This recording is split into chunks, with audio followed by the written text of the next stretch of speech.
Welcome to New Hampshire's Business. I'm Fred Coker. Cybersecurity, be it spyware, malware, ransomware, a crypto locker, there are threats out there. We're going to talk about those with my guests and some of the protections you ought to be looking at, especially if you're a business.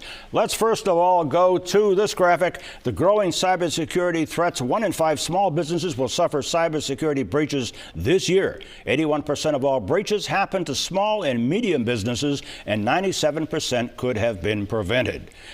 Then, most malware is delivered by email. Traditional antivirus programs can't detect it. 20% of businesses had to cease operations because of ransomware, and 12% lost revenue.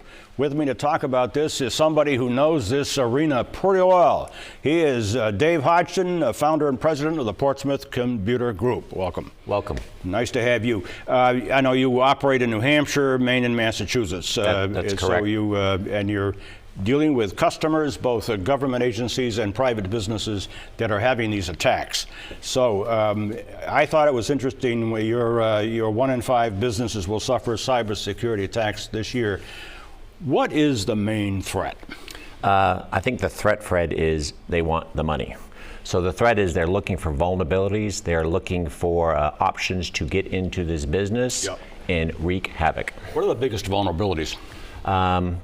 It's typically the user themselves is not doing it intentionally, but it's their password. They have a weak password, or their firewall is not properly locked down, and these bad actors, as we call them, have the ability to get in the back door through what we call RDP, people that work remotely. Or emails that are clicked on by employees, especially attachments. And they call that big word today is phishing. So an email's coming, it looks like it's coming from Fred today, but it really isn't Fred. It's an unusual name or link. What are the names of some of the threats? I know ransomware is one of them. Ransomware is the common. It's just think of it as, in the old day, if someone got kidnapped, they're going to ask for a ransom. But the big buzzword today is crypto locker. They're actually locking the data so you cannot use it. You can see it, but you will not be able to use it. And it's done quietly, so you don't know what's happening. It is done so quietly. Just think about these movies, how these people come in and stalk if they're going to do a robbery. These guys are spending days, months looking for the right time, and the gold nugget, Fred, is the controller or the accountant's PC. I looked at from one source that I have looked at. In fact, it was the Osterman Research Survey that was done nationwide recently, and they said if you have 10 employees, your company could be at risk of an email malware infection an average of 90 times each month. I think that's frequency. Frequency is it, and that's why it's key to have your employees do security awareness training. They're just there doing their job, but you need to train them on what to look for and how to prevent it.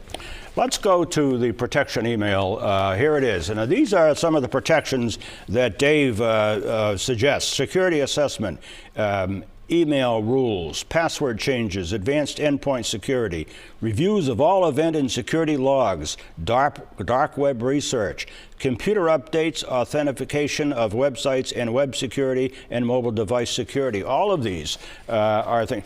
Pick out a few that you think are the most important. I think it starts at the security assessment. You want a baseline of where you're at. So think about that as where are my weaknesses and what are my vulnerabilities. So I would start the assessment, then I would have a very strong password manager, because if you have a weak password, they'll hack through. And another big one is the multi-factor authentication. Using a secondary device, Fred, to confirm it's you, so they'll go to your phone and confirm that's with you.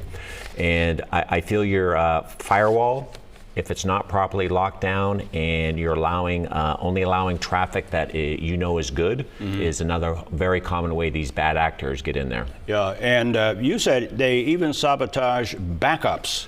That is the number one thing they're going for, because that's how you recover. So one of the big things we want to talk about was recovery. So if they're in there, they're actually looking how to destroy the backup going 1, 2, 3 months back. So the further they can go back on the backup, Fred, the further that you're in trouble, that you can't recover your data, which could cost thousands. And real quickly, most small businesses and medium-sized businesses don't have adequate protections. At least I think that's what you've told me. It's very common that if I were to grade the majority person I grade, I'm going to give them a D. There's a lot of work we all need to do. Dave Hodgson, who is president and founder of Portsmouth Computer Group, operating in New Hampshire, Maine, and Massachusetts. Thank you. My pleasure.